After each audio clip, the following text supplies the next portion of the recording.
market or not. And that's the freedom that the DMA is aiming at encouraging.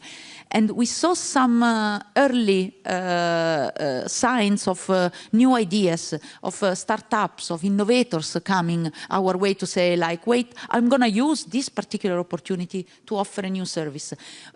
We heard today mentioned new messaging systems, for example. We just saw last week that two smaller operators, one in the Baltics, one in the Mediterranean, announced that they are going to have a new small messaging interoperating with WhatsApp.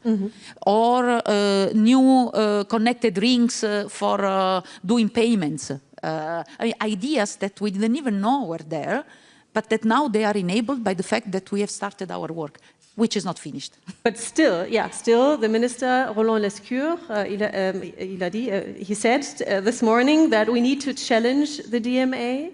But it is not subject of the Omnibus initiative, right? So in what way do we need to challenge the DMA? As I said, the DMA is a relatively young piece of legislation, so it's still producing effects. So it's not part of the Omnibus discussion. There is also, it's very slim in terms of obligations or reporting obligations, and it only applies to companies that are designated as gatekeepers. So I would say it's a bit outside of the logic of the Omnibus. Does it mean that the DMA cannot be changed, amended, tweaked? Of course, no. And in the DMA itself, we have some instruments that have been already given to us by the legislator so that we can, let's say, adapt the DMA without having to change the legislation. And this is part of the third investigation that the Executive Vice President Virkkunen mentioned this morning that concerns the cloud markets. Thank you very much, Philomena. To enlighten us on this one, Alexandre Destrel, you are the academic director of the digital research program at CER, the Center on Regulation Europe, and you also advise the European Commission on online platform economy because of your expertise as a professor of European law at the University of Namur. And you hold and held visiting positions, as I read, in other countries, particularly noteworthy maybe here is New York University Law School. So in your opinion, I heard that in a video, we should not measure the future success of the DMA by the question if the big US tech companies' market shares will have decreased in about 5 to 10 years, but we should see a change in the market. That were your words. What kind of change should that be? Yes, thank you very much first to the organizer for your invitation and for this fantastic conference. I mean, I really felt a lot of energy and power of dreaming, as the minister was saying this morning, that I rarely felt in Brussels. So I don't know what does it mean, but I mean, I think it means a lot. So, because, you know, the biggest barrier to innovation to some extent is the power of imagination. And I think that's really what this conference at least brings to me. No, as Philomena was saying, I think, and to answer your question, the DMA can be an enabler or an accelerator for digital sovereignty by, as Philomena was saying, by opening the gate of the existing large ecosystem. And you know, because many people say, well, but I mean, disruptor, they don't need access to the infrastructure. And there I disagree. I mean, I think a small disruptor need access to the existing infrastructure to deploy its innovation and to scale up. And I give you one example, you know, President Trump, you know, who is quite a good disruptor in US politics. I'm not sure that he will be able to be elected without his access to the Republican Party, you know. So I would say that the DMA is giving access for small disruptor, and that is, and then to come to your question, that will be its indicator of success, you know. Whether it is supporting, whether this law is supporting the builder and the one which are doing innovation which are, you know, strengthening liberal democracy, not those innovations which are destroying the liberal democracy. Which, by the way, you know, was the aspiration of the internet at the beginning, you know. So to paraphrase a good friend of the DMA, I would say we should make the internet great again. And that is the role of the DMA, I would say. Well, I don't know how aligned this panel is, but I heard Rolf Schumann, the CEO of Schwarz Digits, the Schwarz Group, say in another panel, everyone who doesn't buy local didn't get the message. Emmanuel, Verena, do you agree? I'd say yes, with a little but. The big yes is obviously we are counting on that structure regulation and the way we could be operating it being very lean. We can have some promising tech providers in Europe, just like Schwarz and the others on OVH, with Octave was there just before, and saying that, okay, we get the message. However, when we are discussing with our members, company administration, engaging also with our sister association here in Germany with Voice, as an example, they are saying, okay, but do we want to shift from one locked-in from US to one locked-in in EU? The big answer is no. I mean, the first thing is optionality. So they are not going to consider turning into a game where there is some European plain sovereign locked-in. So that's the little but we are very focused on, you know, addressing, fixing the locking first, and we are counting on the ecosystem and the way we are driving all together. You see the narrative about the dogs and then the others, so it's progressive. Today, if you are buying any SaaS software from EU or from France or from US or China, this is a big thing. I mean, there is no way you can say, I will start another thing with dogs. Wait there, I don't want to pay, and I will probably drop or not or grow, but it's me to decide. And today this is a lot about DMA, and the Data Act is a great regulation for achieving that. Yeah, I absolutely agree it should be optional. But then again, if you see what made US startups, scale-ups big, was that governments and private money very early became customer of these. So take SpaceX, for example. They very early bought US, if you compare it to buy European. And now they're saying we need all the launcher capacity from end of 2028 for the US and no more for Europe. And we hesitated very long to put money or orders into ESA Aerospace or the exploration company and the players we have here in Europe. And I think when it comes to that, then I would say buy European as a matter of tech sovereignty here in Europe can be an absolute plus, but obviously optional. Yeah, but again, the question, how do we break the monopolism of these big players and the gatekeepers? Where do we come into the system with the vehicle maybe of the DMA?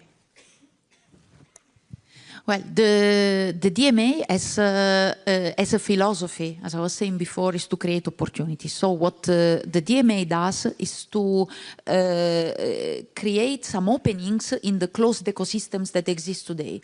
Now, what we have started in the past year was more in the sense of, you know, the mobile ecosystem or the search ecosystem, in the sense of what is delivered to users in the access to the internet.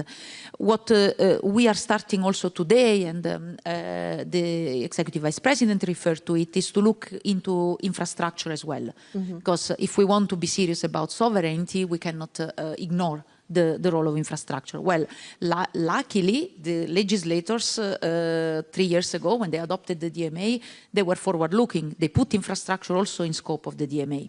And I'm referring to cloud in particular, because cloud is one of the services that is regulated. So far, we haven't had any operator that was designated, because for the quantitative designation and the thresholds was the calculation was done in a way that they wouldn't reach the threshold as it's written in the legislation.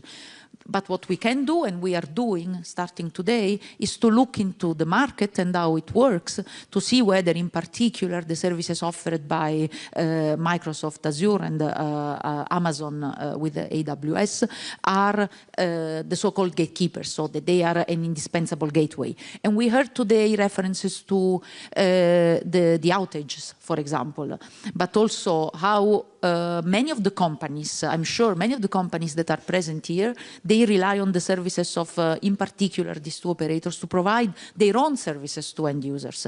So my bank or my film platforms or all other services, or I think somebody mentioned the social network or the messaging services in the previous panel. So these are things that we'll be looking into in the course of, we have a maximum of 12 years, 12 months, 12 years to fix everything, 12 months to look into this. And in parallel, and that's the third strand that now we are starting as well, is looking into whether the DMA is fit for cloud. Whether the obligations that are already in the DMA, there will be some that apply immediately, but whether this is enough or whether we should look into the obligations to see whether we can make them fit for cloud. And as I said, there is a mechanism embedded in the legislation for that. Alexandre, how could we get fit for cloud with the help of the DMA? Yeah, look, I mean, the DMA is one piece of a broader piece, and I don't think that the DMA can solve all the problem of the world. I mean, the DMA is really there to open the ecosystem, because it was not open through open source. And I mean, to do the parallel with the previous debate, I mean, it's clear that it's better to do it up front with the technology. It was not done like that, so now we have to use regulation. I would also say that it's very important to understand that all of those are ecosystems where there is an orchestrator which has an important role to play, and I think it's important that the regulation don't, let's say, kill completely the orchestration of the ecosystem. But so next to the DMA, you have the public procurement, as you said, and it's clear. I mean, in the US, they have an industrial policy through their defense and through a lot of other things. But they support entrance. I think what is very important is in an industrial policy is to support innovation and entrance, not to support necessarily the big one. I mean, they can be supported too, but I think it's very important that there is a strong competition, and that through your industrial policy, you help entry and this mechanism of entry and exit of the market. But then you have also the Data Act, as it was mentioned, which helps the switching, and I think that's a key element too, of course, is that the people, I mean, the company are not a prisoner of one company. So I think it's by having a series of smart industrial policy and smart opening regulation that the future can be good for Europe. Then let's go back to the B2B and B2C distinction here, Emmanuel. Well, can you better explain what you mean by that and why it needs more distinction? The minister mentioned it earlier this morning, as I said. Yeah, absolutely. So with the eye focus on consumer, you know, we see in the media there is a lot of good narratives about, you know, you can be switching your message application in your smartphone, etc. So great stuff. I mean, this is all about unlocking. And at the end of the day, what is the percentage of the smartphone users who are actually switching from one message application to another? Good question. And as that is being fixed, we as users, as company and administration, we are buying massive stuff from hyperscalers. 90% of it we don't need. I mean, if we are considering the 2,000 features we have from a landing zone, we might use a few hundreds at the end of the day. And when we are engaging discussion with them, saying we want to uncouple, we want to choose our stack, we don't want to have our data in. We want that to have through API. We want to bring in some open source, you know, kind of code and develop by ourselves, operate by ourselves. We are very, you know, conscious about the fact that our own authorities, I'm a banker, so we are ECB, and the ECB is actually failing delivering the audit at those suppliers' data centers. So what about the DMA is when we are operationalizing, we are addressing 20% of the scope, and we are at the end, and we have that discussion with the EC, this is a lot about enforcement. So the regulation is one thing, and now we need the enforcement. We need those suppliers to make that happen, not to promise on making that happen. And this is a lot about the energy we have to put all together on the B2B side to the benefit of our companies, our members and the administration as well. And we see it might be a paradox, but I think it's a greater value at the end for the consumer themselves. Birna, are you confident that we can achieve that with the help of the DMA? Well, I'm confident that we have to try, because DMA is a sword, but only if we use it. And I mean, Philomena and your team is doing a great job. But we need the backing of governments, of states, and it really has to become a priority. And usually, I mean, I come from the startup and scale-up world. We don't like regulation. We don't like bureaucracy. We want little rules, low barriers of entry. We want to start quickly and not have to deal with things like this. The DMA is different because it has such a high barrier of entry for innovation and scale-ups and startups. And so I think it should be at the top of the list to enforce it. It is what will lead to a level playing field in Europe, and it will be something that will make us very strong. Market changes have not only to do with regulatory framework, but also with capital. We heard that a lot of times today as well. Startups that could be the game changers don't have a lot of choices, talking about choices all the time as well. They are highly dependent on US financing. So speaking of the balance and the right way, what chances of cooperation do we need to take in order to become sovereign here? Well, capital is the key. And I mean, we're a rich continent. 17% of our private wealth is the private wealth of the world. We have 300 billion in Germany that we invest every year via our pension funds and insurers. And less than 1% goes into venture capital. And I mean, France led the way with Plan TB. They said we want more institutional capital into innovation. And it worked. Billions went into the French startup ecosystem, and great companies came out of it, because in order to compete against UAE and US and China, we need larger funds, more growth, more late-stage capital, and that's exactly what TB did. And so I love the WIN initiative here in Germany. Yeah. We signed it over a year ago. It was part of the coalition contract to double it in the next 5 years to 25 billion. So I would say, let's go. Emmanuel, you could add on that, because that's a constant work of yours as well. Yeah, absolutely. I mean, we are representing the largest company, but this is a whole ecosystem, and I'm very much with you. This is the VC thing, and then the scale-up, and then how to play when you are a big company. So I'm strongly supporting your point of view. Thank you. Alexandre, we had another quote before, and there we're coming back to the infrastructure point from Corinne Kat. She said, open source is an illusion without infrastructure. So coming back to the Data and Data Act, how would you answer on that one? I mean, yes, I fully agree with what she said, but I'm not sure that it's with the DMA that you build infrastructure. I mean, the DMA is a way to scale up infrastructure, if you want, as I said, because you have access to, it helps you to have access to business or a consumer. But of course that you need other things to build that infrastructure, and we have discussed that. It's first a mindset, second a self-confidence, because I'm always struck how, you know, in the US they are much more self-confident than we, money, but we have that. I mean, I think it's just to have the right policy. So I think that's what we need, but it's clear that the focus should be on building open infrastructure which are sovereign. Yeah. But we do have the infrastructure. I mean, the point is we do build infrastructure, but not forcibly European sovereign. And what we had OVH Cloud here before, he said we have all the infrastructure, we have clouds, but not enough.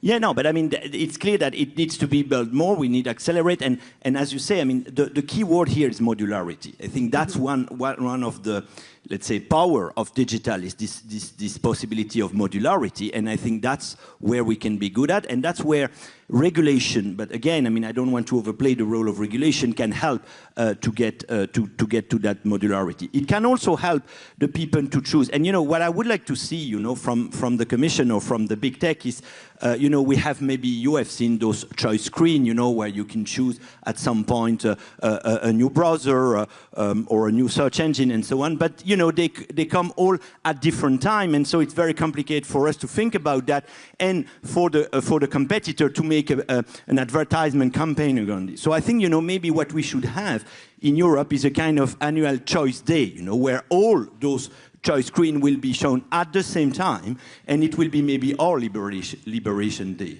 Mm-hmm. A new challenge that we face is, yes, take your time, is the development of AI agents and browsers. We have new browsers that were already installed, but we're not sure how safe they are at the moment. So it will become even more difficult to understand rankings, to understand recommendation systems, and to prove whether one's own products have been favored and competitors disadvantaged. We don't know that yet. So how do you answer that? By law or by technology? Emmanuel? I'd say, I mean, the AI agent world is becoming increasingly complex, rich and complex. The way we don't see the regulation fixing that is, as you said, it's not about only the DMA. So there is a full structure. There is a DMA, there is the AI Act, there is the CSA, there is the Data Act. So I'd say it will be increasingly difficult, you know, to have some proper definition, scoping, addressing the opportunities and the risk, considering the SaaS market, considering the AI market, the agentic AI market, and then we're starting to use the quantum, you know, all the CIB corporate investment banking, we're using that, some other industry are using that as well. So we are very eager to see what the quantum regulation is bringing to us. Mm-hmm. So at one point of time, it's good to set up your, you know, how you see from the user side, because you are always talking about the digital market, talking through the provider side. But on the user side, in France, our large companies, they are spending in the range of 80 to 100 billion of IT per year. So we do make the market. Mm-hmm. So listen to us. And then if we were to say, hold on, it's getting too complex with agentic AI, because the regulation will try in advance to foresee what will be the risk of, you know, managing together AI, Quantum Act, CAIDA, it's to come, and etc., DMA. Hold on. Mm-hmm. Just start, innovate, and then we will have, you know, a good talk about reflecting back, you know, looking at the risk, proposing some good stuff. We are working with the other association, with the EC, with all the ecosystem. I'm very confident that as we will be innovating, we will be the right people, right parties to be proposing the right regulation. But we count on the EC to have a lean operational scene and a strong enforcement, because we don't want to have the burden to make the provider comply with the regulation. Yeah, of course, Werner. No, but I think it's important that they are new types of gatekeepers, and that they're adding a discovery layer which is outside the DMA scope right now. So if you as a user say to AI, book me a lovely weekend in Paris and make some suggestions, then obviously we won't have the transparency that we have had before. Yeah. So I think it's important that they are included under the scope of the DMA, and that we treat them as new gatekeepers early, because otherwise it will have the same effect as we've seen so far. Mm-hmm. Alexandre, you want to add on that? And Philomena, you know, I'll let you. AI agent is the next big thing, and I think what is important is that this agent is loyal to you and not to the company from where it comes. So 3 things I think are important there. Transparency, as it has been said, transparency on how this agent select what they offer to you. Internal governance of the company which are developing those. You know, I think one of the big success, for instance, of the DSA could be how far the trust and safety team into those big company, what are the power of the trust and safety team over the product team? Is it changing or no? But I think, you know, if the internal governance is good, you could expect that the AI agent will be good. And third, of course, competition. So you can vote with your feet if you are not happy with the result and the AI agent. So transparency, internal governance, and competition, to me, are one of the key things. But to come back to your question, I mean, it's always better to have to intervene upfront at the technology level And you know, regulation is always a second or third best at the end. Mm-hmm.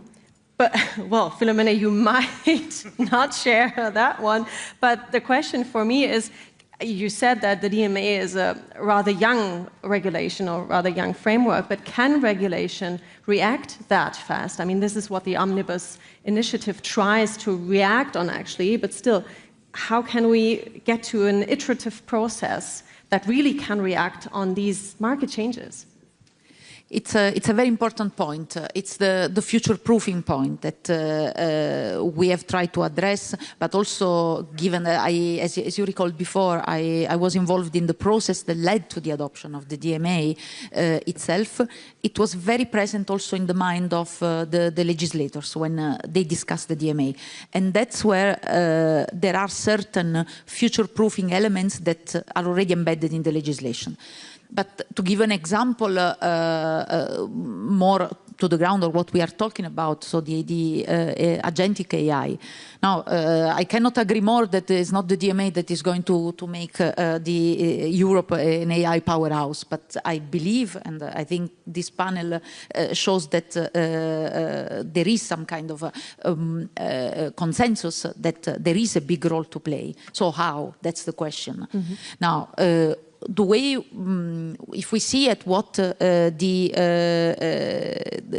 say the main components of AI deployment or the main ingredients, we know that we need infrastructure, we need, or companies need infrastructure, need data, and possibly need the distribution, access to users, a user base. Now, these are some of the things that are also covered by the DMA already now as it is today. The distribution, for example, is the distribution of new agents that may reach all mobile phones users in Europe once there is a competitor or many competitors to those that are already perhaps provided by the existing gatekeepers. So as the gatekeepers can leverage their platforms to reach users, so also deserve other competitors in this field. Data, there are certain data-related obligations that can already apply to unlock certain opportunities, and there are companies that we have come to us that are already exploring the opportunities to leverage these possibilities to develop new services, for example, including in the AI sphere. And the infrastructure is what I mentioned before. We are looking into how to leverage the DMA in the cloud ecosystem.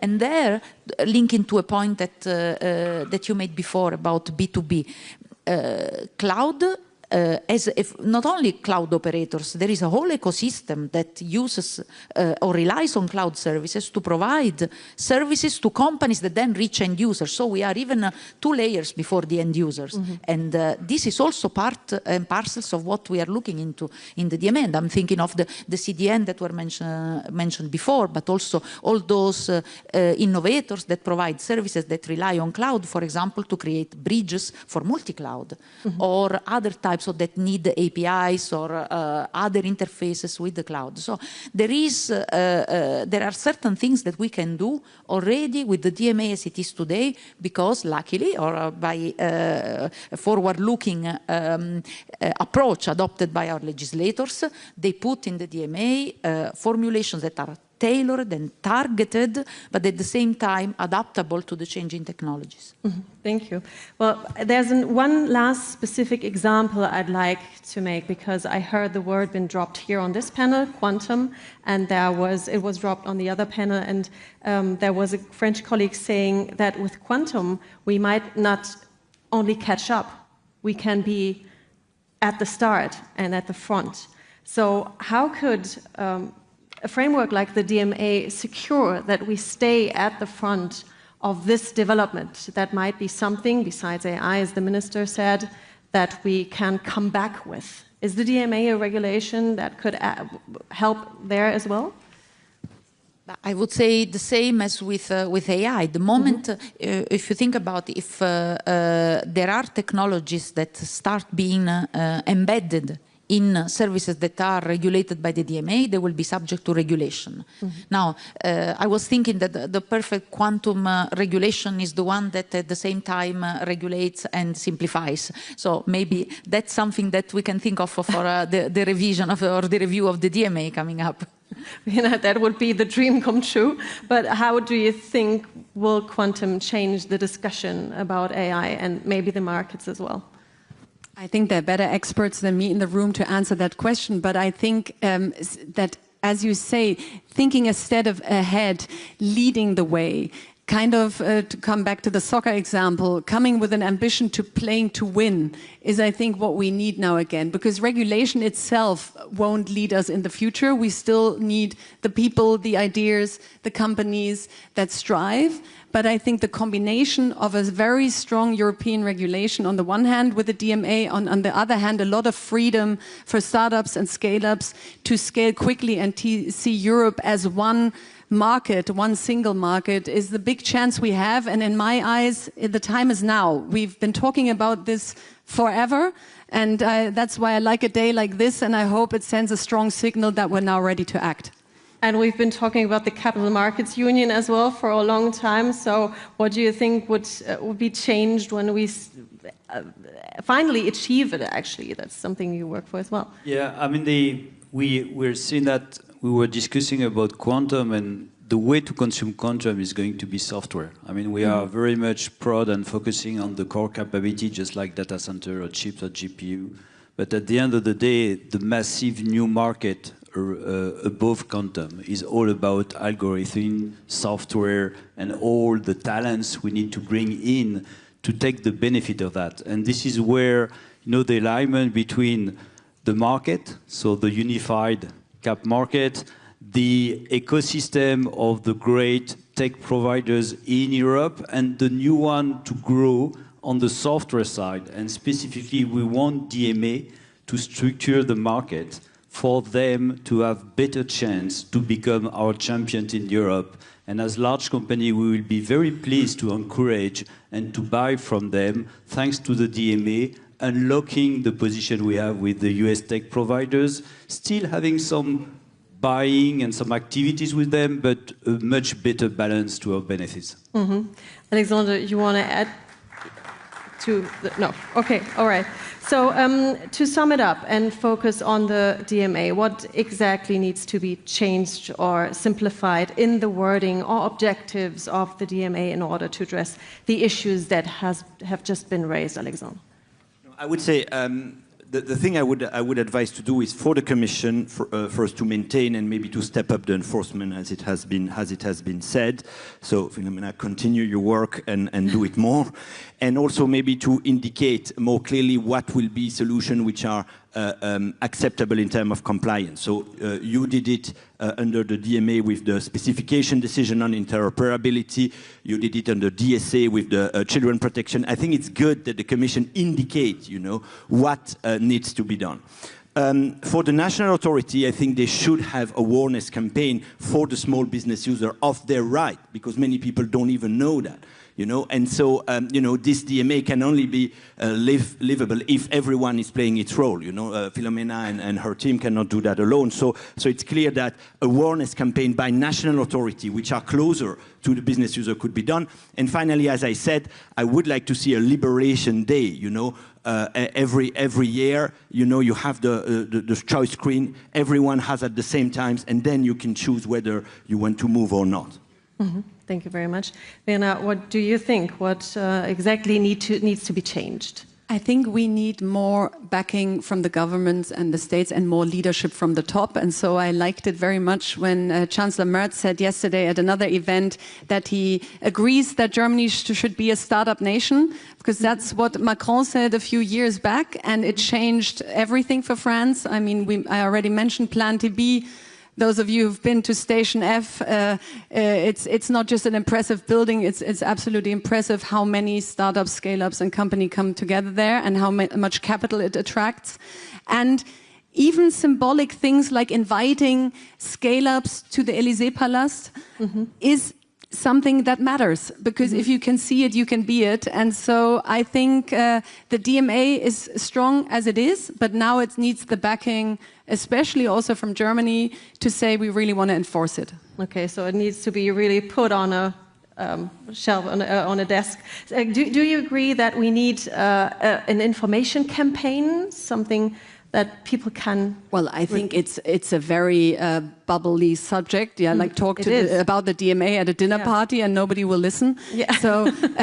So yes, and we have to tell the stories. We have to tell the stories, like from Germany, from Zalando or Get Your Guide companies that were founded here, that scaled here, and how they don't have the same market possibilities if we don't enforce the DMA, and all the startups that will still be founded in the future. So I think you have to make it tangible. I mean, here a lot of policymakers, a lot of people that have this topic on their table every day. To bring it to the people, we have to tell different stories.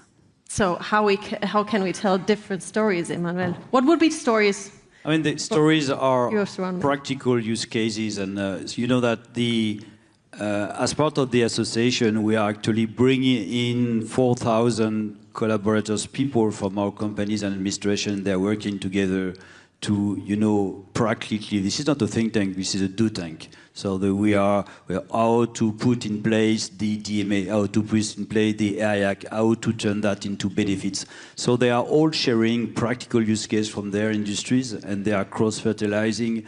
But it's the users, this is also the authorities. When we were talking with the ECB about, we talked about the digital identity before, so the wallet. So will the wallet be 100% EU tech ecosystem? Plain answer will be yes. Ask the ECB about that. That's a good question. We will have good discussion to have in December. So there is a lot to do with that. It's not only users and providers, this is governments, this is authorities.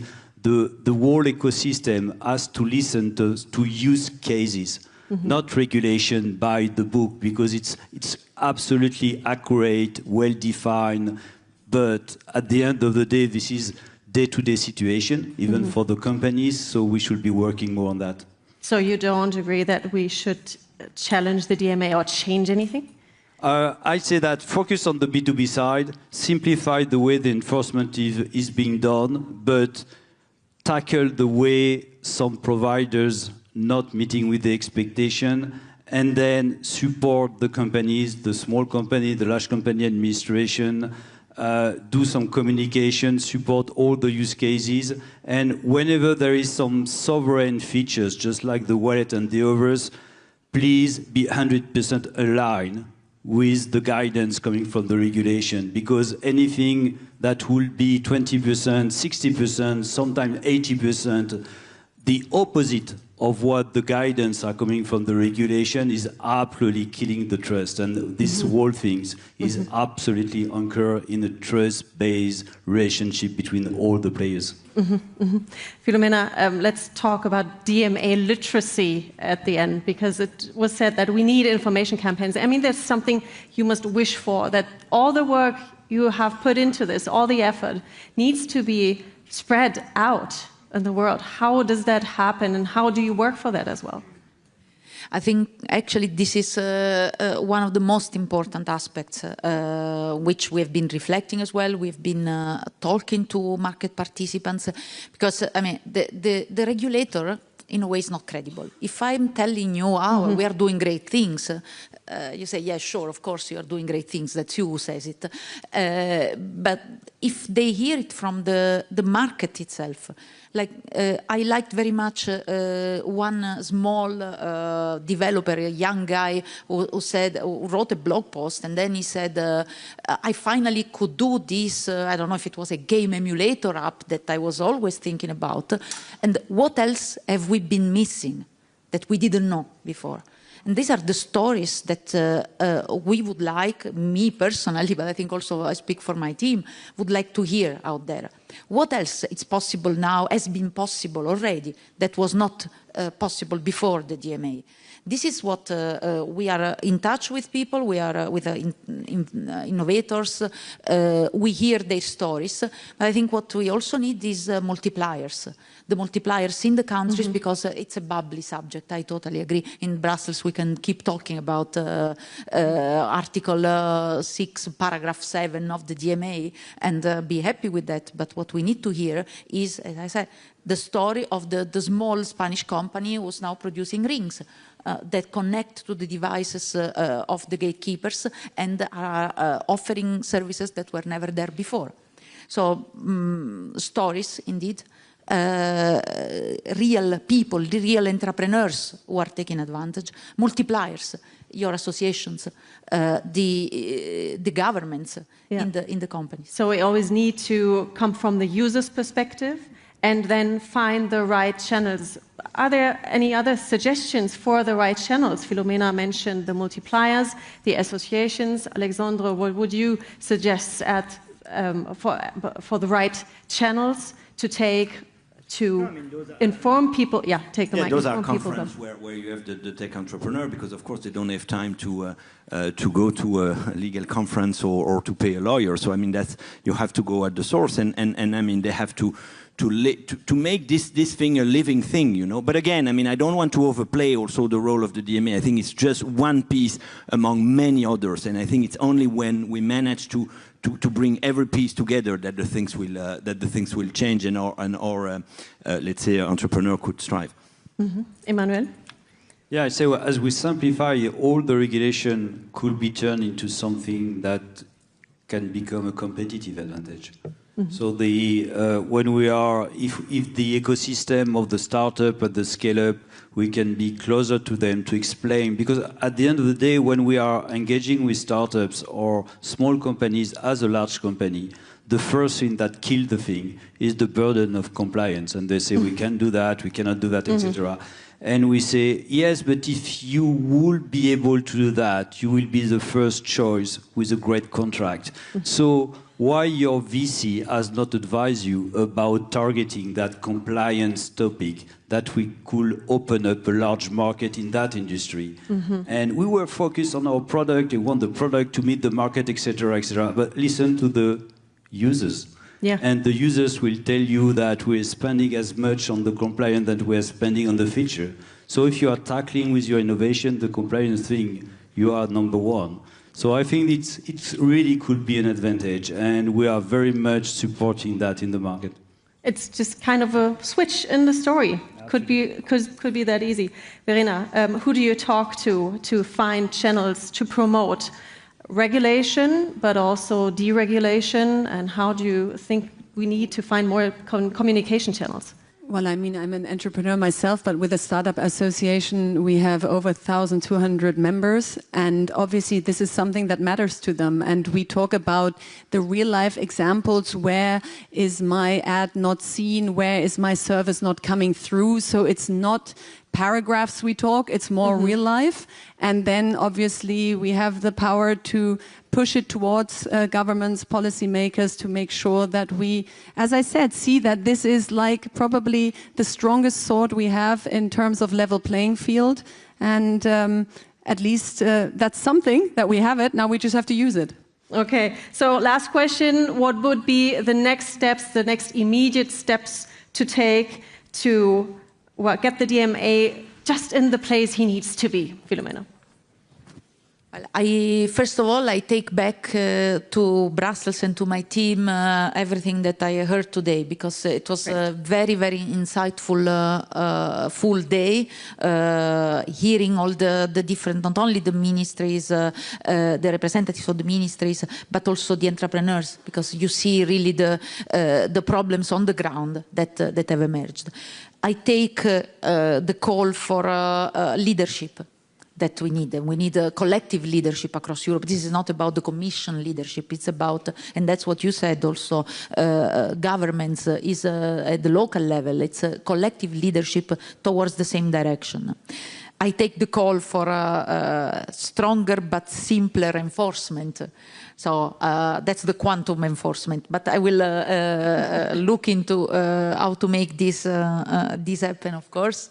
And I take also the point, and that I think it was very firm in our mind as well, that the DMA is a piece of the puzzle, but the puzzle is much broader, of European sovereignty, of innovation. It requires much more than regulation. It requires more than enforcement, but it does require enforcement. Mm-hmm. Thank you, Alexandre. I mean, I would say yes, enforcement. I think that's what we need, and clarity on what the Commission is expecting. Because there was this myth, you know, that the DMA was self-executing. I don't think it's the case. I mean, it is complex because those services are complex, and so I think really the Commission should give more indication of where they want to go, and also more organizing, maybe more a trilateral dialogue between the regulated company, so the so-called gatekeeper, and the one who benefit from it. Because, I mean, the Commission cannot know everything, so by having those kind of bilateral, trilateral exchange, I think the Commission and everyone can learn a lot. Ideally through, with engineers and not with lawyers. Yeah, Verena. I've said everything I have to say. Okay, and Emmanuel, a last word. I'm on it, engineers and not lawyers. Thank you very much for this very insightful panel at the end. Thank you for discussing this bubbly topic at the end of this insightful day. Thank you.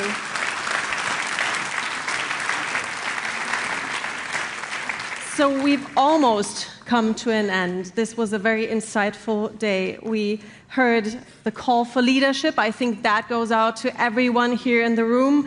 We talked a lot about infrastructure, like the connectivity, the cloud technologies, to enable us to be at the front row in AI developments. We heard great examples for corporations in Europe. We had the edicts, the new edicts here on the panel. We had the wallet, the dream come true for our minister, and now the Chancellor is arriving. So I can assure you that I hand over a stage that provided a solid foundation for new European corporations on the many facets of digital sovereignty that we have discussed. And thank you very much for this opportunity. We eagerly await your thoughts, Mr. Chancellor. Welcome on stage, if this is possible. And oh, le président, il est arrivé. Ah, merci beaucoup. So the president is here as well. I was thinking that you haven't arrived, but I'm very happy to see you. So I hand over the stage to the Chancellor first, and he will hand over to you.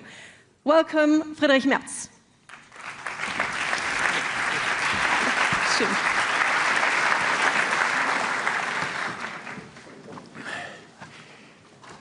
Monsieur le Président de la République française, cher Emmanuel, meine Damen und Herren, liebe Kolleginnen und Kollegen, Frau Virkun, sehr geehrte Frau Olsen, lieber Carsten Wildberger, Kolleginnen und Kollegen aus dem Deutschen Bundestag, aus den Ministerien der 10 teilnehmenden EU-Mitgliedstaaten, Exzellenzen, meine Damen und Herren. Herzlich willkommen zu unserem europäischen digitalen Gipfel, zur europäischen Souveränität. Ich freue mich sehr, dass Sie in so großer Zahl unserer gemeinsamen Einladung gefolgt sind. Unser Land technologisch und digitalpolitisch nach vorne bringen. Mit diesem Ziel lädt Sie die Bundesregierung heute hier zum Digitalgipfel ein. Und wir laden ein, zusammen mit unseren französischen Freunden. Deshalb noch einmal ein sehr herzliches Willkommen, lieber Emmanuel Macron.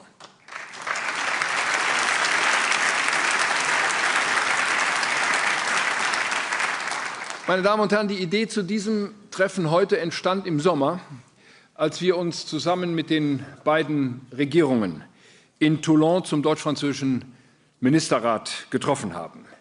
Wir wollen heute in bester deutsch-französischer Tradition dort vorangehen, wo Europa jetzt schnell vorankommen muss, nämlich bei der digitalen Souveränität. Die tektonischen Verschiebungen, die wir zurzeit auf der Welt erleben, in den politischen und in den ökonomischen Machtzentren, erfordern schnelles Handeln im digitalen Raum. Denn die Fragen der Zukunft, sie werden überwiegend auch im digitalen Raum entschieden. Wir sehen die systemische Rivalität der USA und Chinas, zweier Großmächte, auch zweier Digitalgroßmächte, die um die Technologieführerschaft ringen. Europa darf ihnen dieses Feld nicht überlassen. Wir haben gesehen, vielen Dank. Wir haben gesehen die Störungen bei 2 der 3 großen Cloud-Anbieter und die Lieferengpässe bei wesentlichen Chips in den letzten Wochen. Und diese Störungen zeigen, wir sind abhängig von digitalen Technologien, sowohl aus China als auch aus den Vereinigten Staaten von Amerika. Und wir erleben ganz unmittelbar und direkt, wie diese Abhängigkeiten machtpolitisch eingesetzt werden. Und deshalb meine ich, deshalb ist es unsere gemeinsame Überzeugung, Europa muss in vereinter Kraftanstrengung einen eigenen digitalen Weg gehen, und dieser Weg muss in die digitale Souveränität führen, jedenfalls überall dort, wo es notwendig und wo es erreichbar ist. Auf diesem Weg wollen wir 3 zentrale Gedanken mit Ihnen teilen. Erstens, wir in Europa setzen im digitalen Raum auf Offenheit, Vertrauen und auf unsere Werte. Wir wollen keine virtuellen Mauern bauen. Wir wollen den Informationsraum nicht spalten. Zusammenarbeit und Vernetzung bleiben für uns Leitprinzipien, nicht Abschottung oder Protektionismus. Und dafür suchen wir gleichgesinnte Partner auf der ganzen Welt. Klar ist, wir werden digitale Souveränität nicht politisch herbeiregulieren oder herbei subventionieren können. Wir müssen sie gemeinsam mit der Wirtschaft, der Wissenschaft und der Zivilgesellschaft gestalten. Wir wollen sie mit Ihnen gestalten, meine Damen und Herren, die heute hier unserer Einladung gefolgt sind. Zweitens, für mehr Unabhängigkeit müssen wir in Europa digitale Fähigkeiten entwickeln. Um im Wettbewerb um digitale Technologien zu bestehen, brauchen wir Innovationsfähigkeit. Ich gehe noch einen Schritt weiter. Wir brauchen Innovationsführerschaft. Das betrifft insbesondere die entscheidenden Schlüsseltechnologien von künstlicher Intelligenz über Quantentechnologie und Cloud Computing bis hin zur Mikroelektronik. Nur so schaffen wir Alternativen und eben auch Wahlmöglichkeiten. Wir schließen niemanden aus, der sich an die Regeln hält, und wir wollen Wettbewerb auf Augenhöhe. Mit dem Eurostack liegt eine umfassende Strategie für Europa vor, zur Stärkung der Wettbewerbsfähigkeit, zur Sicherung wichtiger Ressourcen und zum Aufbau eines widerstandsfähigen und zukunftsorientierten digitalen Ökosystems. Und schließlich drittens, digitale Souveränität ist eng mit unserer Sicherheit und Verteidigung verknüpft. Wir müssen uns aus eigener Kraft gegen Cyberangriffe auf unsere Systeme und gegen Desinformation, die auf unsere Demokratien zielt, verteidigen können, meine Damen und Herren. Und deshalb geht es auch darum, dass die Bundeswehr und andere europäische Armeen die digitalen Technologien haben, die sie zu unserer Verteidigung brauchen.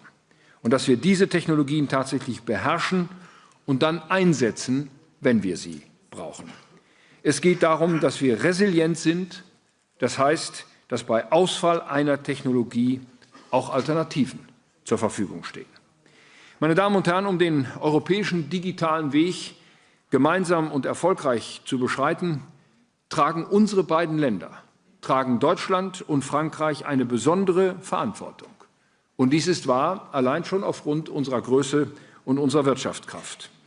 Wenn wir unsere Anstrengungen bündeln, dann hat das Auswirkungen auf die gesamte Europäische Union. Und darum geht es uns, nicht um einen bilateralen, sondern um einen gesamteuropäischen Ansatz, um Impulse zu geben für ganz Europa. Deshalb ist es wichtig, dass beim heutigen Gipfel die Exekutivpräsidentin der Europäischen Kommission, Henna Vikkunen, und die dänische Ratspräsidentschaft, vertreten durch die Digitalministerin Caroline Stach-Olsen, heute hier sind. Ich heiße Sie ganz besonders herzlich willkommen. Ich freue mich, dass Sie dabei sind.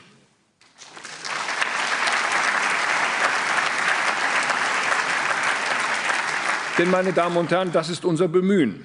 Wir sprechen mit einer europäischen Stimme und wir arbeiten an einem Ziel zusammen, der europäischen digitalen Souveränität. Heute haben Sie bereits und wollen wir im Folgenden einige Handlungsfelder miteinander besprechen und voranbringen. Es sind dies der Abbau, der Rückbau der Bürokratie, die Beschaffung und Investitionen. Lassen Sie mich mit dem Rückbau der Bürokratie beginnen. Der Weg zur digitalen Souveränität geht über bessere Bedingungen für digitale Innovationen, und das heißt, wir brauchen eine radikale Vereinfachung in unserer Regulierungspraxis und praxisnahe Ausnahmeregeln. Ich sage das deshalb, meine Damen und Herren, weil ich dies mit einem Dank verbinden will an 20 Staats- und Regierungschefs der Europäischen Union, die mit mir zusammen einen Brief unterschrieben haben an den Ratspräsidenten und an die Kommissionspräsidentin vor 4 Wochen, der genau dies fordert, dass wir nämlich jetzt wirklich ernst machen mit dem Rückbau der europäischen Bürokratie und der Öffnung dieser Märkte, so wie wir es eigentlich einmal bei der Schaffung des europäischen Binnenmarktes vor über 30 Jahren miteinander verabredet haben. Wir fangen bei uns selbst an. Bundesminister Carsten Wildberger hat heute die umfassenden Bemühungen der Bundesregierung um den Bürokratierückbau deutlich gemacht. Die beschlossene Modernisierungsagenda des Bundes zielt darauf ab, und die föderalen Maßnahmen, die wir zusammen mit den Ländern verhandeln, dienen genau diesem Ziel. Gleiche Ambition und konkrete Umsetzungsschritte erwarten wir jetzt auch auf der europäischen Ebene. Wir haben deswegen der Kommission umfassende Vorschläge für Vereinfachungen und Bürokratierückbau eben auch im digitalen Bereich gemacht. Die EU-Kommission wird morgen, Sie wissen das alle, ja auch ein Digital-Omnibus-Paket dazu veröffentlichen. Die Omnibus-Pakete sind der Lackmustest, ob Bürokratierückbau in Brüssel und ich sage hinzu auch in Straßburg wirklich gelingt.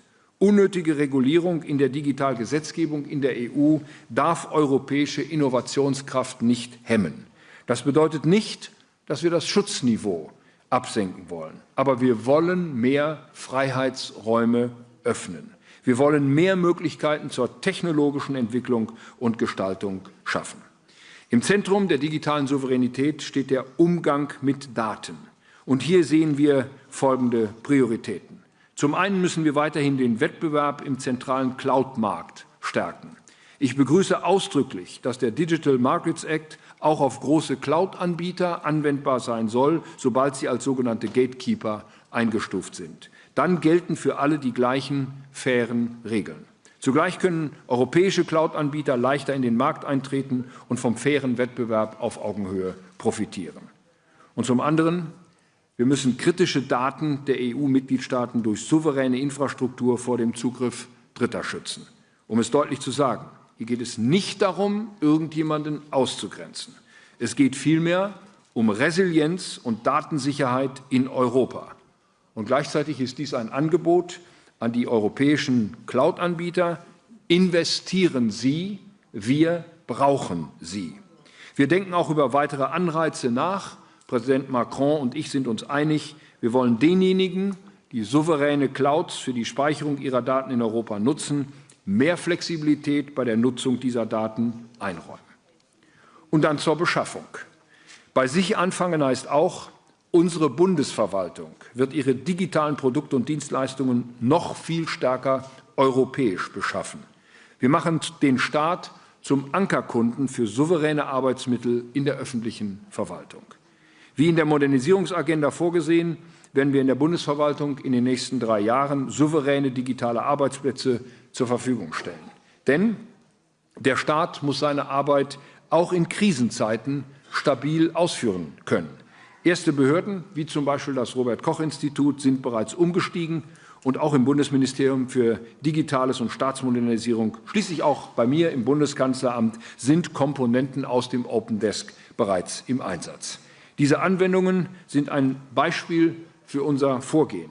Sie wurden größtenteils vom Zentrum für digitale Souveränität in engster Kooperation mit Frankreich erarbeitet und deswegen sind sie interoperabel.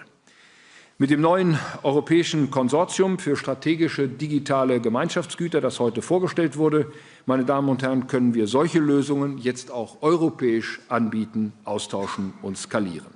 Und wir wollen die öffentliche IT-Beschaffung in Europa weiterentwickeln. Hier ist heute erstmalig das deutsch-französische High-Level Forum on Public Procurement zusammengekommen. Wir wollen gemeinsame Kriterien definieren für die Beschaffung souveräner digitaler Dienste. Und wir sprechen auch über die Möglichkeit, gemeinsam auszuschreiben und zu beschaffen. Wir senden ein deutliches Signal damit an die europäischen IT-Dienstleister. Die Nachfrage der Verwaltung ist da. Ihre digitalen Technologien werden gebraucht. Sie werden hier bei uns gebraucht. Und schließlich zu den Investitionen. Und bei uns selbst anfangen heißt auch, die Bundesregierung investiert in Innovationen. Mit der neuen Hightech-Agenda Deutschland richten wir die Forschungs- und Innovationspolitik nicht nur auf technologische Souveränität und Wettbewerbsfähigkeit aus. Wir stellen dafür auch 18 Milliarden Euro bis zum Ende der Wahlperiode zur Verfügung. Wir haben an uns selbst einen Führungsanspruch gestellt bei innovativen KI-Technologien.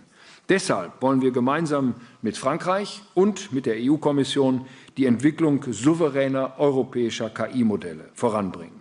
Und dabei wollen wir weitere Länder, private Investoren und viele andere gewinnen. Die nächste Generation von KI soll auch in Europa gestaltet werden. Klar ist, der Staat kann auf dem Markt für digitale Dienste nur einzelne Impulse setzen. Und das tun wir. Die entscheidenden Impulse für die digitale Souveränität, meine Damen und Herren, die müssen von der Wirtschaft selbst ausgehen. Wir geben ihnen den Rahmen, sie müssen ihn ausfüllen. Die Unternehmen sind nämlich die größten Nutzer von Cloud-Diensten, von Softwarelösungen und von KI-Anwendungen. Sie sind die größten Datenproduzenten und auch die größten Datennutzer. Sie sind Produktivitäts- und Innovationstreiber. Die Unternehmerinnen und Unternehmer tragen damit Verantwortung. Jeder Einkauf von digitalen Produkten und Dienstleistungen, jede Investition in Infrastruktur aus Europa ist letztendlich auch eine Entscheidung für oder gegen digitale Souveränität. Die Frage, wo die Daten gelagert werden, wer Zugriff auf sie hat, welche KI-Sprachmodelle mit welchem Zweck damit trainiert werden, wer sozusagen den Generalschlüssel für die eingekaufte digitale Lösung hat, meine Damen und Herren, das sind keine trivialen Fragen. Sie entscheiden mit über die Zukunftsfähigkeit von Unternehmen und ganzen Unternehmensmodellen.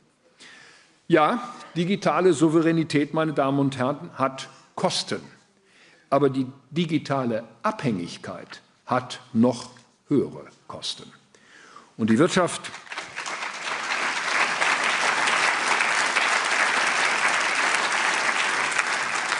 und deshalb investieren Sie und deshalb investieren wir in digitale Souveränität. Und hier und heute in Berlin sagen Unternehmen aus Deutschland, Frankreich und weiteren europäischen Ländern Investitionen von über 12 Milliarden Euro am und für den digitalen Standort Europa zu. Meine Damen und Herren, ich möchte Ihnen namens der Bundesregierung für dieses Engagement und für diese Investitionszusagen von ganzem Herzen danken.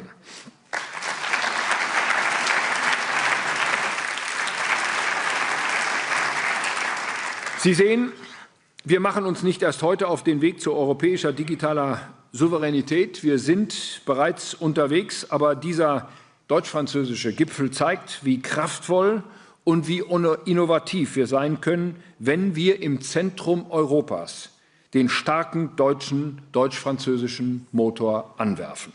Und wenn dieser Gipfel vorbei ist, meine Damen und Herren, dann wird die Arbeit noch intensiver weitergehen.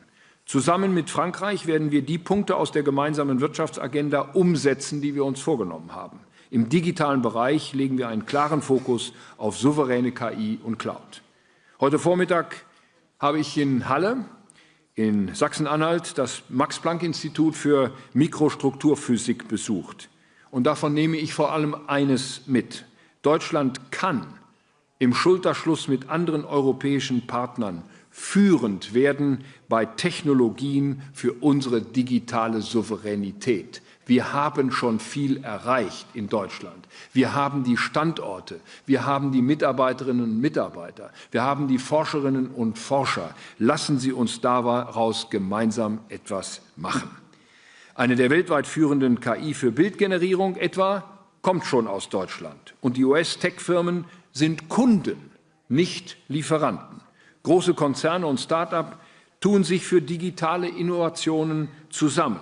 Und das auch grenzüberschreitend. Und immer öfter kommt das Wagniskapital für all dies auch aus Europa, für Europa. Das heißt, Europa kann digital souverän werden.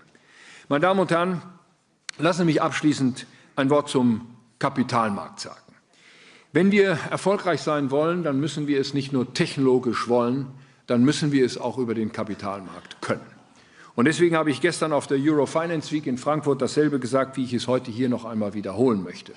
Wir müssen auch unsere Anstrengungen zusammenlegen und verstärken, einen europäischen Kapitalmarkt für die Finanzierung der Unternehmen zu finden, die jetzt noch vielleicht Start-ups sind oder jetzt am Anfang ihrer Entwicklung stehen.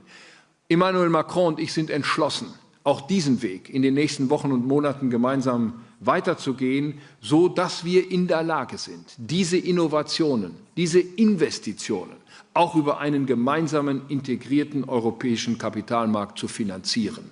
Wenn wir diesen Weg gemeinsam gehen, die Innovation im Bereich der digitalen Industrien und gleichzeitig den Kapitalmarkt dafür bereitzuhalten, der dies alles finanziert, dann bin ich mir sicher, dann haben wir eine große Chance, aus diesem Momentum, in dem wir sind, etwas zu machen und die Krise, in der wir uns befinden, als Chance zu nutzen. Als Chance nicht nur für Deutschland, als Chance nicht nur für die deutsch-französische Zusammenarbeit, sondern als Chance für die gesamte Europäische Union. Herzlichen Dank, dass Sie hier sind. Herzlichen Dank, dass Sie uns auf diesem Weg so begleiten, wie Sie es heute schon den ganzen Tag getan haben.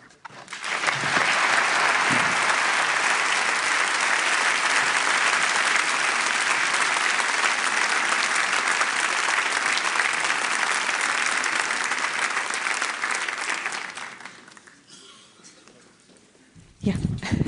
So now, President Macron, I think we heard very important words of our Chancellor Merz. You pointed out the things we discussed today on the stage, actually, and we are really keen on and curious what the French side now has to say. So, je suis vraiment contente et ravie de faire votre connaissance, de vous accueillir ici. Alors, Monsieur le Président Emmanuel Macron, bienvenue.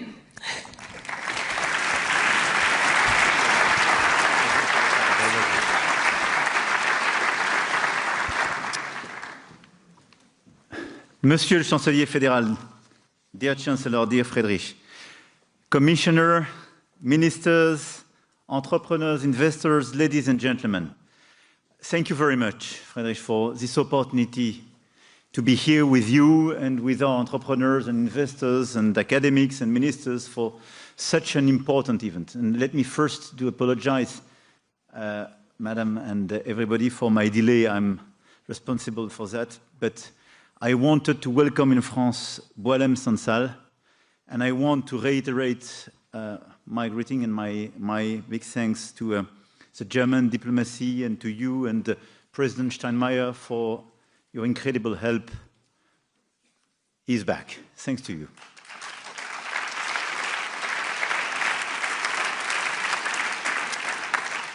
So I have to say, and this is a pleasure and not a coincidence, but I do agree totally with what Chancellor Merz expressed right now.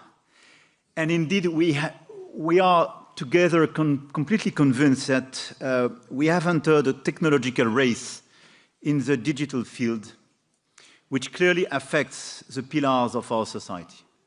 And of course, our economy has entered the race for AI, cloud computing, chips, quantum technology, and from downstream to upstream, in all these different transformation, the competition is definitely a very fierce and global one. Talking about digital sovereignty is relevant to our competitiveness and our ability to innovate, but also to the health of our democracies, the efficiency of our public services, and to the protection of our citizens, particularly our children, and I will revert on that. And this is also taking place in the context of a great confrontation you mentioned, Friedrich, between US and China. And let's be clear, Europe doesn't want to be the client of the big entrepreneurs or the big solutions being provided either from US or from China. We clearly want to design our own solutions.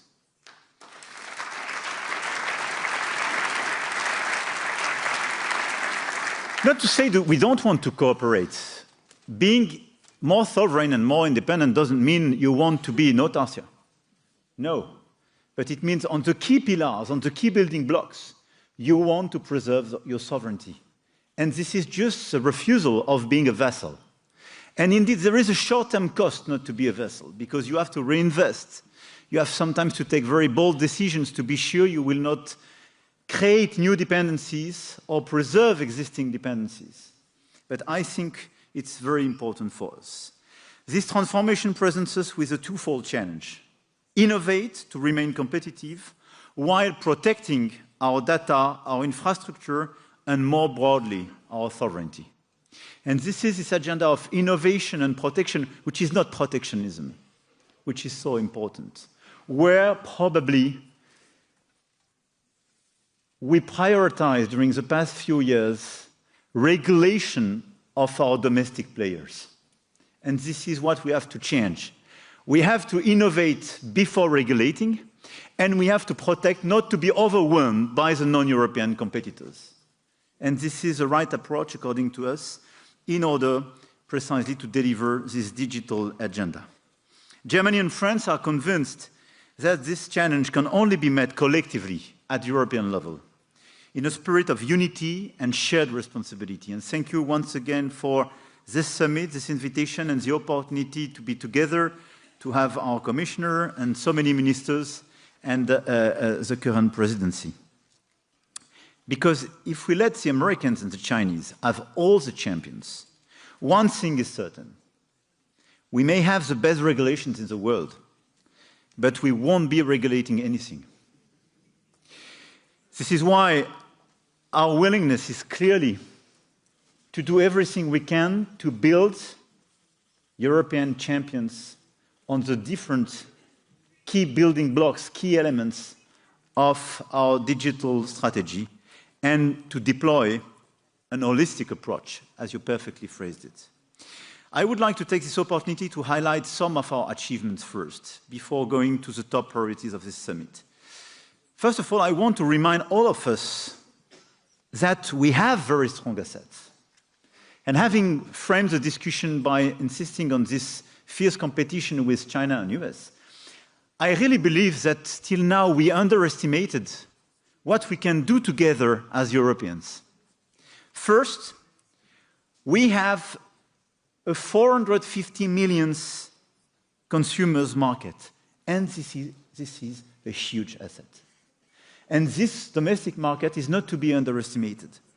Only the European market can provide both the scale and the core values that can allow our tech companies to thrive and export their products on international markets. This is why the single market agenda is so important. Second, we are attractive, and it was shown at the Summit for Action on AI in February in Paris, clearly illustrated by the commitments and the announcement of this summit today in Berlin. And clearly, we have a momentum precisely to attract more and more investments. The 12 billion mentioned here. Our two countries are attracting a lot of investment coming from the rest of the world to build more data centers and solutions. And we have clearly a lot of assets. We have talents in Europe. We have this domestic market. We have energy. And we can deploy as well critical solutions. So I want to insist on the fact that we are an attractive place, and we have a lot of assets that we can provide. Third, we have a very strong Franco-German convergence.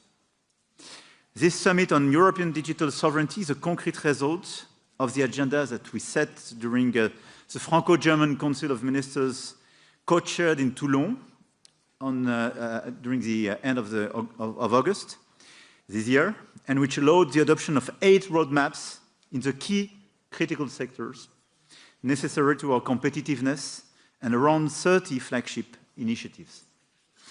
This summit is a new demonstration of a Franco-German reflex that plays out all levels, as shown by the number of companies and stakeholders present today.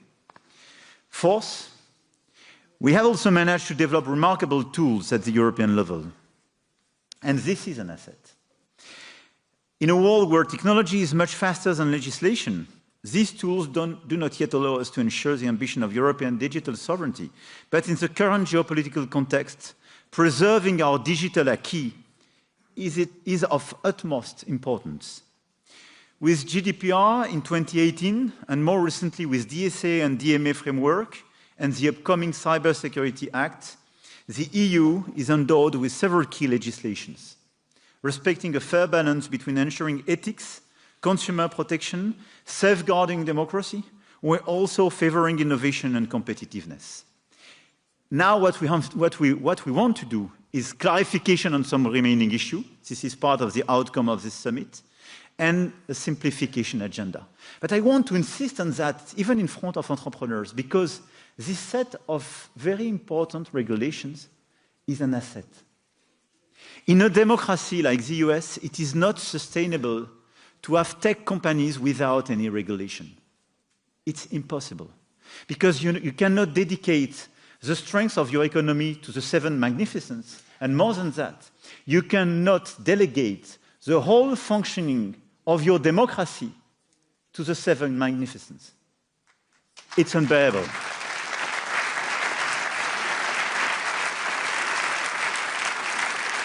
So we do believe in innovation, we do believe in sovereignty, we do believe in these digital innovations, but in our societies with our values. And this is a fact that we all live in democracies, and this is a chance.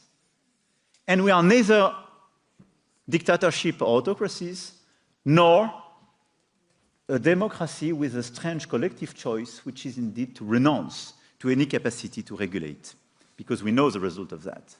Some monopolies, the dysfunctioning of the market, and at the end of the day, the killing of potential innovation, and more than that, the dysfunctioning of democracies. The fifth point on our European assets is that we have tech leaders, and from startups to well-established companies that are ready to make this message their own. By bringing together a wide range of private Franco-German and European initiatives, this summit has shown that we are aligned with the digital sector. I want to cite here the landmark partnerships between Mistral and SAP in AI, the partnerships between Pascal, the CEA, and the German Jülich Supercomputing Center in quantum, the partnership between Okin, Institut Gustave Roussy, and La Charité, Berlin, on AI and health, and as well as all the announcements made by the EU AI Champions initiatives. And this is the best evidence of the fact that we do have a lot of champions and a lot of energy in this room and a lot of common projects. These 5 points are here to say that we have everything if we want to deliver the agenda of more sovereignty in the digital field. And if we want to be much more sovereign on AI, quantum, chips, and so on. Now, let me just flag some of the critical outcomes of this summit I wanted to underline, and completely in continuity with the words of the Chancellor. With all these efforts, we've created the conditions for a European model for tech, which puts our values and our economy's principles at the forefront. Creating this framework was necessary but not sufficient. We have to move to execution and take action to unleash the full potential of the European tech ecosystem. And for this reason, we put digital sovereignty, fostering domestic champions and freeing ourselves from dependence on foreign technologies at the forefront of the economic agenda that we set during the Franco-German Council of Ministers. And this summit is the time to implement this agenda and to achieve true European sovereignty, which means freeing ourselves from technological dependencies at every level of the value chain, from critical infrastructures and hardware to data, cloud, and software. And we will move forward with 3 priorities that we believe are key to strengthening European tech companies and fostering the emergence of new leaders. First, simplification. I cannot agree more with the words of the Chancellor, and we work very hard together, engaging with our members of Parliament and the Commission to deliver a big simplification agenda at the European scale. This is a necessity, because sometimes we put tariffs to ourselves in certain ways, and we have to lift them. I have said it, Europe has implemented pioneering legislation to ensure that the digital transformation wouldn't hinder the democratic principles and consumer protection that stand at the heart of the European model. And this is good, but what we have now realized is that over-regulation as well has a cost. And the Draghi report estimates that reducing administrative burdens could unlock 200 billion euros. So because streamlined and coherent regulatory framework enhance clarity, support startup development, and strengthen European competitiveness, we need concrete measures towards simplification. And our approach is to prevent legal uncertainty and to adapt existing legislation to fit our standards for consumer and data protection while preventing value regulatory burden. And it's feasible, and it is part of the outcome of this summit. On the GDPR, thanks to the Franco-German agreement, now we will push together, and we are asking the Commission to simplify by improving the calibration of regulatory obligations with a risk-based approach. Much more proportionate, much more adapted, and this is what a lot of companies are requesting from GDPR.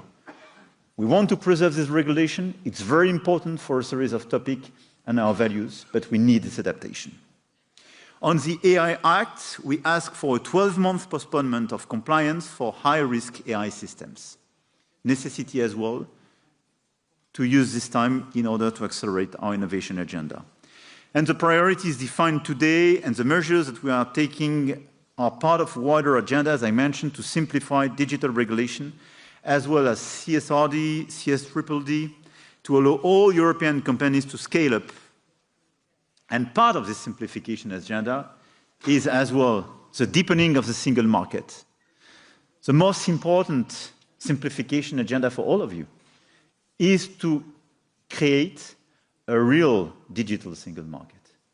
And it is not yet the case. Your domestic market is still the German or the French market.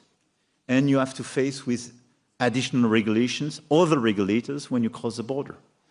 The top necessity, and for us the core of our agenda together with Chancellor Merz, is clearly to streamline this regulation on some critical sectors, and digital is part of them, in order to simplify, merge some administrative bodies, and deliver a concrete and in real terms, a single digital market. As Friedrich Merz mentioned it, we need in parallel to create an actual savings and investment union. And this is a necessity to accelerate on this agenda. Why? Because in order to deliver a sovereign agenda on the digital side, but it's true as well for energy and other sectors, we need more innovation. And we have to finance this innovation. And obviously, we will push together to have more common financing from the EU. We have our own programs, and we try to work together. But we have to mobilize much more private money. And the paradox is that our continent is number one in terms of savings, but one of the worst places to use these savings on innovation and equity, which is crazy. And this is a result of our over-regulation on banks and insurance, but as well as the fact that we don't have a proper capital market union. This is why we want to accelerate the securitization agenda beginning of 26 in order to deliver this agenda to take part of the equity, and in parallel to accelerate the implementation of the capital market union to have a proper integrated place and channel much more of the savings on innovation. Second, after simplification, innovation, precisely. This is the second common priority. Europe can capitalize on a world-class university system, on a wide pool of talent and of ideas, but also on the quality of existing infrastructure, including a rapidly increasing computing power capacity and the experience of established industrial groups that are partnering with emerging players to develop vertical tech solutions. On this issue, I just wanted to insist on the fact that we have to follow up our cooperations on our programs on both sides in order to educate and train more and more talents. And in parallel, to build more and more computing capacities. What we need to deliver and to succeed, especially on AI, is talents and computing capacities. And on this issue, state governments and the EU have a role to play to ensure that new actors have access to appropriate infrastructure, including computing power and frontier research centers. And today, with the Jupiter supercomputing facility in Germany and Alice Recoq in France, and tomorrow, thanks to the AI Factory and AI Gigafactories initiatives at the European level, as well as to the IPEC AI that we initiated with Germany and several other member states, we have the beginning of such cooperations. But now, let's accelerate and let's deliver this capacity. It is absolutely critical. Third point, and part of the achievement of this summit, protection. To limit the risk of extraterritorial enforcement of foreign laws, to limit our dependency, we have to act and to take bold decisions. Otherwise, we will speak about sovereignty, but we will be super dependent on foreign solutions or decisions. This is why we have a first issue in terms of sovereignty, data. We need to strengthen the protection of European data with the revision of the Cybersecurity Act, as well as in the design of the EU cloud certification scheme. We have to create the capacity to store the data on our continent, but we have to preserve this data and the use of this data from extraterritorial laws. Otherwise, we are not sovereign anymore. We also need to protect our market. Dominant players today, often non-European, as we mentioned together, are abusing their market power and preventing new challengers from being successful and innovating. This is a reality. Our goal is to restore fair digital markets where competition can fully play its role to the benefit of innovation and competitiveness. To that end, the DMA, adopted in 2022 during the French presidency, should be leveraged. And we welcome together the recent announcement of the Commission to consider launching a market investigation into the qualitative designation of cloud hyperscalers. I think this is a very important move forward in the implementation of DMA. But we need a fair market where the top leaders are not the ones to kill the competition. Otherwise, there is no chance to have innovation and fair competition. More generally, we are already seeing the positive impacts of regulations such as DMA and DSA, which strongly incentivize all digital actors to respect both our economic rules and core European values. However, our procedures must be quicker while preserving a higher level of quality in the inquiries. But we have clearly to accelerate the implementation of these regulations. To go further, I strongly believe that European preference needs to become our guiding principle, starting with public procurement. If we believe in digital sovereignty, if we want to help our champion to succeed, our top priority as governments, but as well as large companies, large European companies, is to have a European preference agenda. Because guess what? The Chinese have a Chinese exclusivity as soon as they can, and the Americans have a very strong American preference. Sometimes in the regulations, but most of the time in the practice. We are the only place where there is never a European preference, not to say a fascination for non-European solutions sometimes.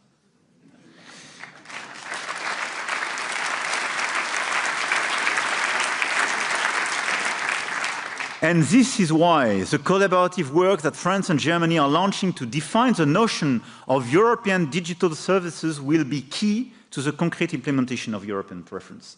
We launched a working group together to say, okay, what does it mean, having a European digital service? We will fix it rapidly, work with the Commission and our colleagues. But this is a necessity. We have to put it in our regulation to create this preference.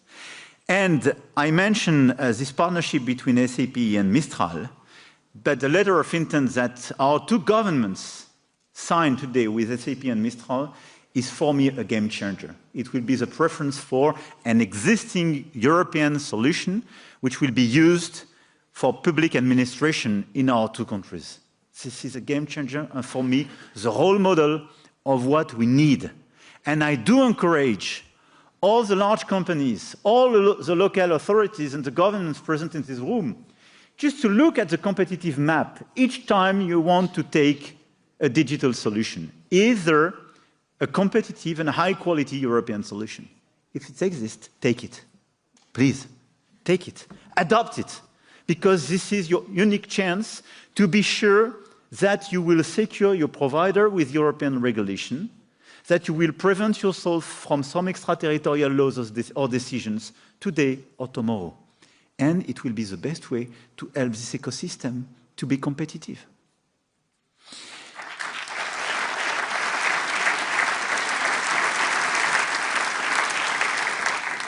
In this context, this is why we have to accelerate our adoption agenda. And I want to conclude with this point. Adoption now is critical. We were probably incomplete with Mr. Chancellor. We didn't speak sufficiently about all the infrastructures, our chip agenda, and so on. But you mentioned that today, and we will revert in the months to come on this issue.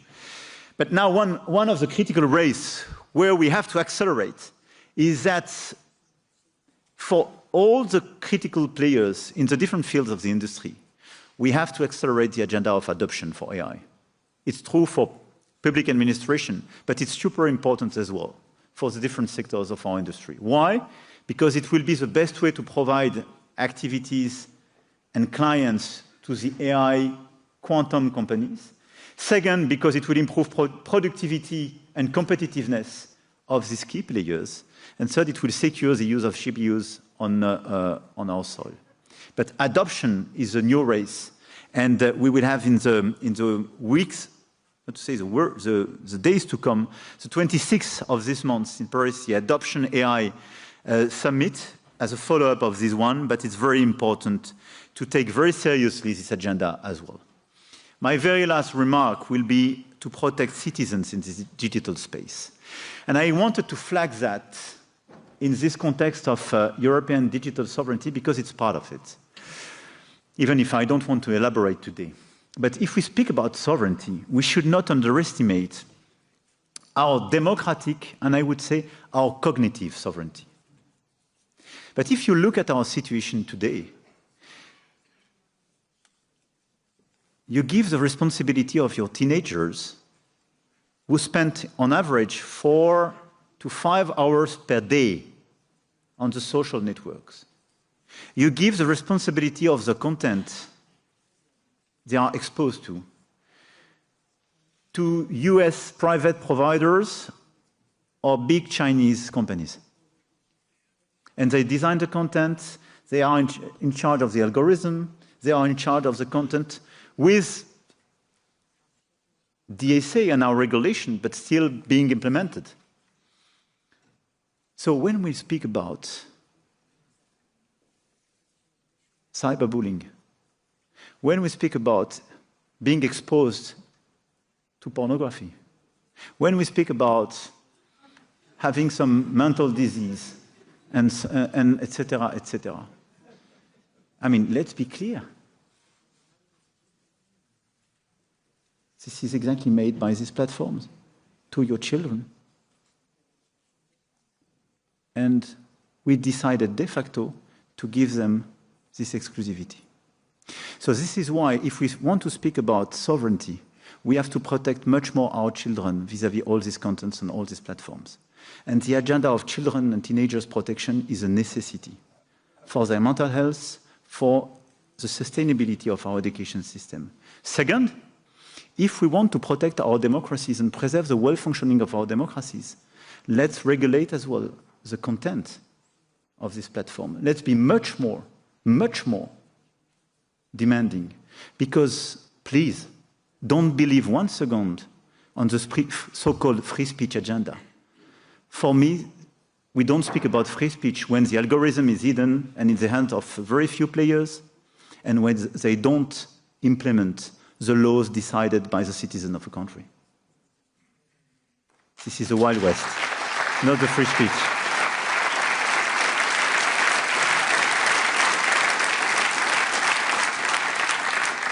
So let's be clear. If we want as well digital sovereignty, we will have to better protect our children, our teenagers, and our democratic space. I will stop here. I want to thank all of you. I want to thank you, Mr. Chancellor and ministers, for this unique opportunity. But as you can see, we have a lot of assets to succeed as Europeans and to cooperate with others, but cooperating as a prerequisite, not being dependent. And we can deliver this agenda of being much more innovative, protecting the key building blocks, and being more sovereign. This is exactly what we want to do. And I want you to be sure that there is a very strong alignment and partnership between Germany and France on this agenda. And our willingness in the months to come is as well to structure a core team in order to implement in the months and years to come a clear common digital approach between Germany and France. When we speak about AI, when we speak about quantum, when we speak about all the key issues we mentioned today, we need to build the common integrated market and approach together. We strongly believe in this common approach, and we strongly believe in the European perspective and the close cooperation at 27 and with the European Commission. Thank you for your attention.